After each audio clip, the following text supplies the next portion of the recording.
Now, sometimes you feel hopeless. Sometimes you don't know where to turn. Sometimes you see that there's a light at the end of the tunnel, but you don't know whether it's a train or the end of the tunnel. Well, we got somebody who knows about keeping hope alive. Not just today, not just tomorrow, but for the next 2 days, the next week, until we kill the bill, the Reverend Jesse Lewis Jackson!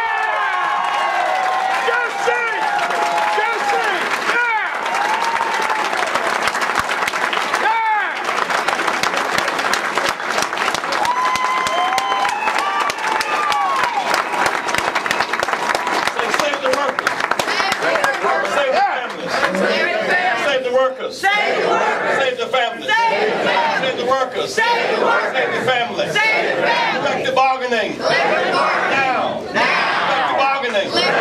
Not collective begging. Collective bargaining. Now. Red and yellow. Brown, black, and white. We're all precious. In God's sight. Save the workers. Save the families. Keep hope. Alive. Keep marching. Hold out. One day longer. One day longer. One day longer. One day longer. One day longer. Scream. One day longer.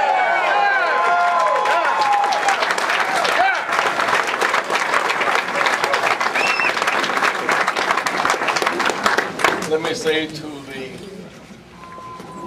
the members of the gospel who are here today, ministers, the big hand, would you please, ministers, please stand and give them a hand. Ministers.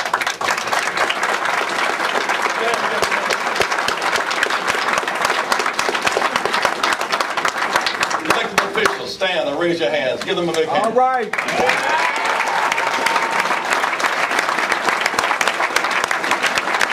Friends of labor, stand, give them a big hand. Our workers, give them a big hand.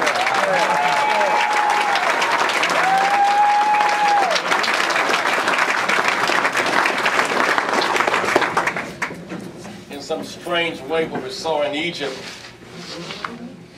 were lessons that they learned from us. We make progress not through terrorism and attacks or religious sectarianism if they have tried, but through massive, disciplined, direct action.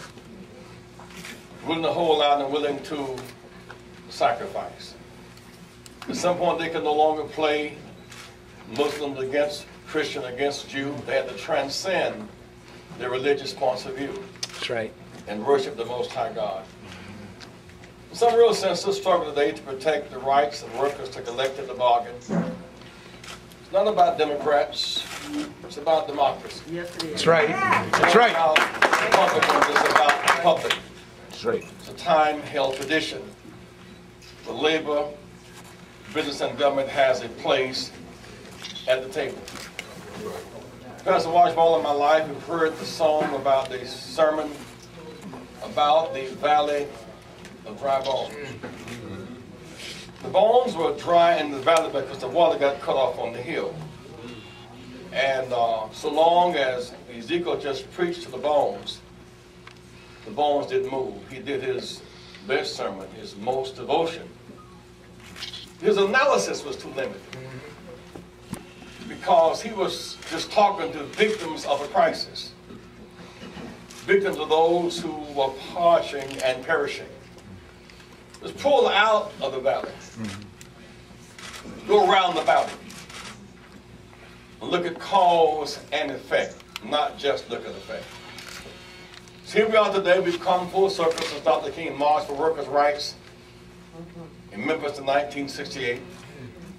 The right to collectively bargain, the right to get dues checked up, the right to have a decent wage.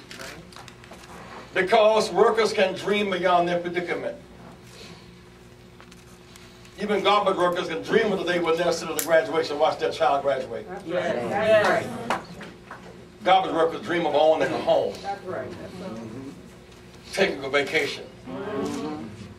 John on Patmos could dream of one day seeing a new heaven and new earth. All right. That's right. Dreaming beyond your predicament. That's right. Those dreams must not be crushed. That's right. That's right. Must not be crushed. What is some of the cause and effect? Here we are. with $1 trillion+ investment and the misadventure in Iraq and Afghanistan. Shame on them. That's the same budget. That's right. Right.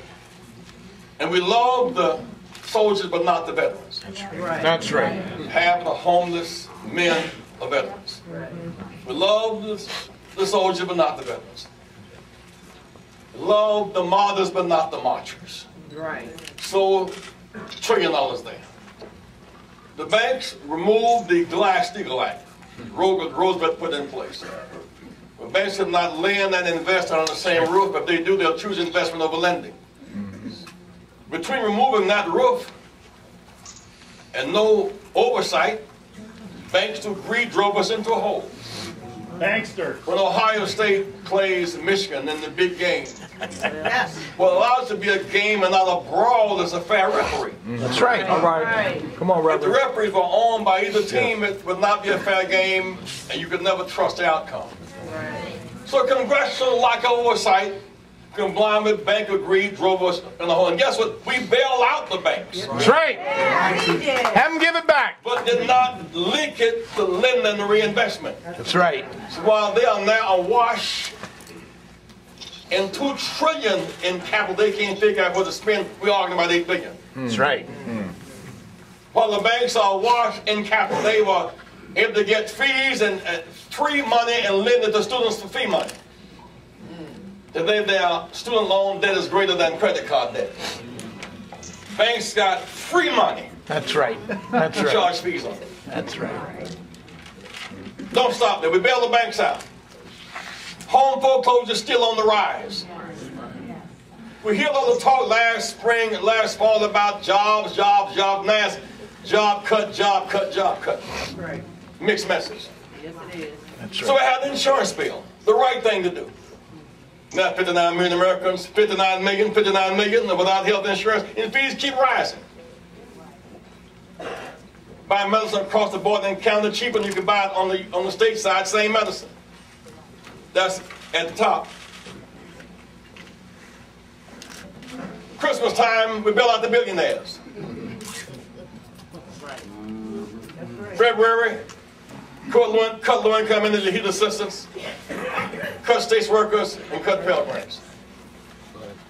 We got to feed the roots, not just the leaves. That's right. That's right. Tell them. Workers must not be the scapegoat Right. for a rather profound economic crisis. That's We right. have a great president. Yes, we do. He needs help. Our protest help.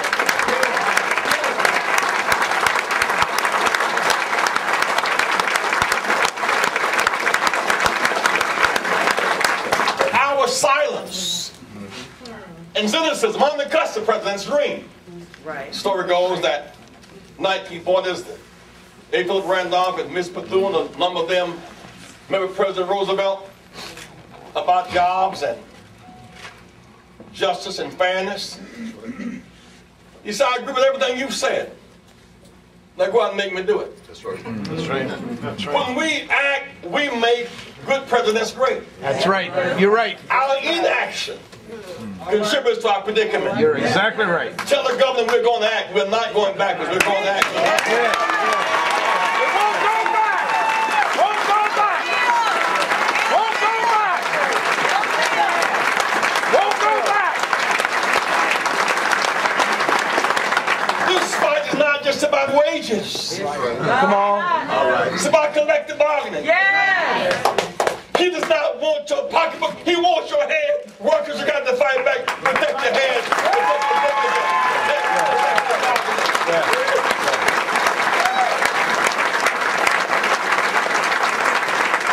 We can negotiate wages. We always do. Yes. Negotiate benefits. We cannot negotiate away our right to have collective bargaining. That's right. Right. There's this Harris case. Yeah. Yes. Outstanding woman of esteem, Board of Education. 2 years into a term, the governor removes her arbitrarily. That's right. That's right, Reverend. Not because of malfeasance, not because of lack of attendance. Just decided to replace her shamelessly without a notice. That's what happens when you don't have collective bargaining. That's right. That's right. That's right. That's right. You're right.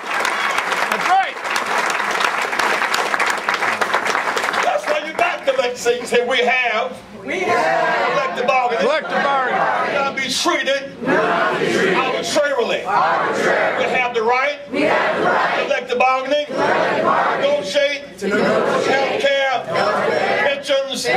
Wages. Decent standard of living.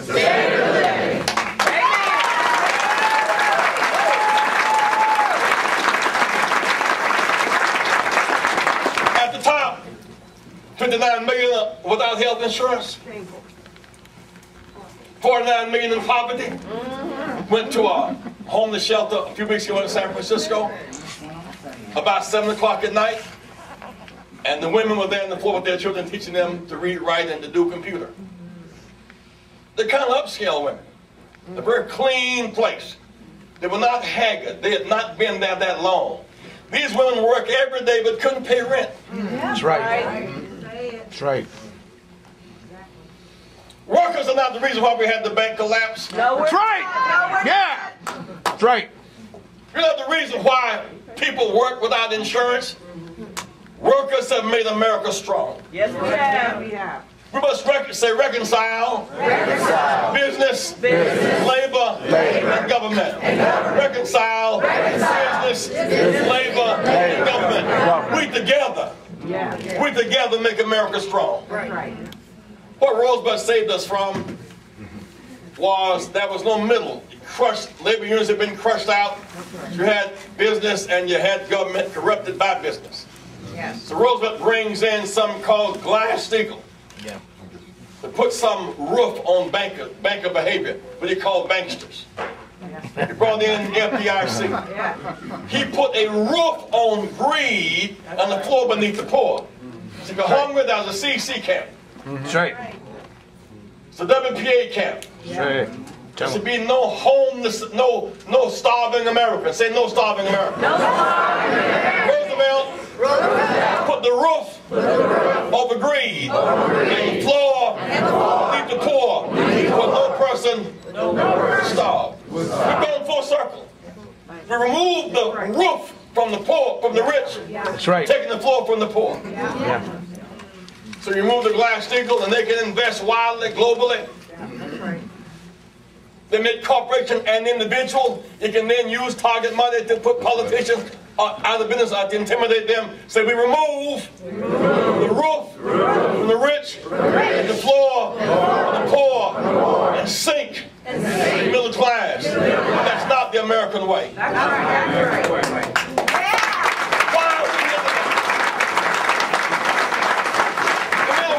may not have been there 2 years ago. Here we are today, black and white and brown together. That's right. That's right. Male and female together. That's right. That's right. Because when they close your plant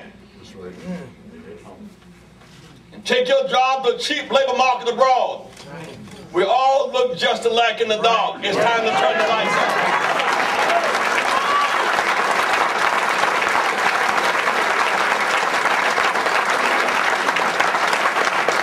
Those jobs did not go from white to black, or black to brown. They went from here to yonder. That's right.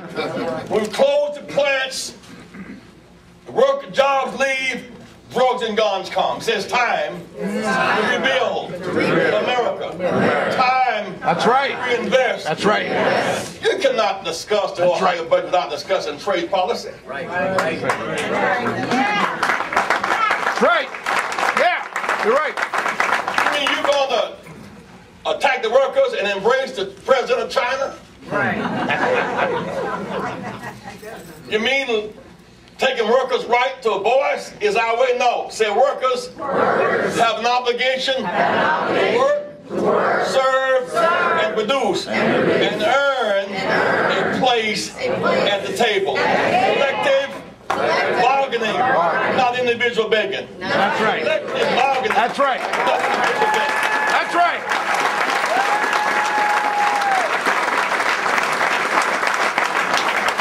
So, Brother Washington, when you have in a great nation such as ours, nearly 60 million without health insurance, Right. and a tax on the uninsured, And there's such confusion in the land. That's right. Yeah. I was in Washington the day the health care bill was passed, and all the Congress people who were voting against the health care bill had one themselves that we paid for. Yep. Shame on them. Now, one of them objected conscientiously to having the bill we paid for. That's right. Yeah, that's right. Yeah. Now they stood against the bill that they were benefiting from. That's right. Then I met the man outside. Hypocrites. He was a kindly old man. He saw me and came with a friendly face, and he said, "Reverend, I'm not a racist." I said, "I didn't say anything but hello." I said, "What's wrong?" He said, "I'm not a racist." I said, "Well, see, so I'm here because I'm against big government." I said, "That's all right. I'm against big government." I said, "Well, where are you from, sir?"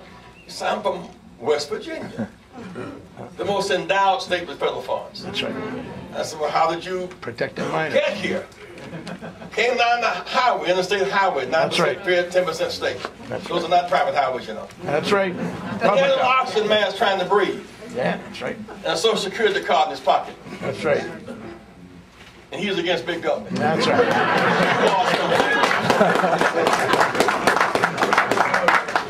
He's been misled. That's right. You're right. This fight is for him too. That's right. Because if they take public workers' voice today, they'll take private workers' voice tomorrow. That's right.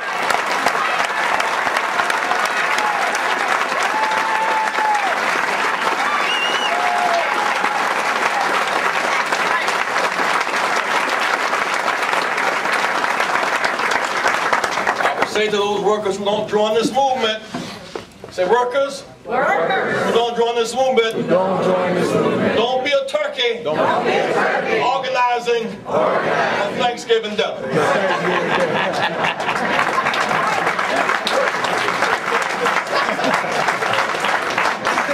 Don't be a turkey, organizing on Thanksgiving dinner. Think it's just that turkey. You next. Lastly, this disease of attacking workers as scapegoats. It's easier to attack you than attack Yes, it is. China trade policy. It's easier to attack you than to attack Japan trade policy. Right.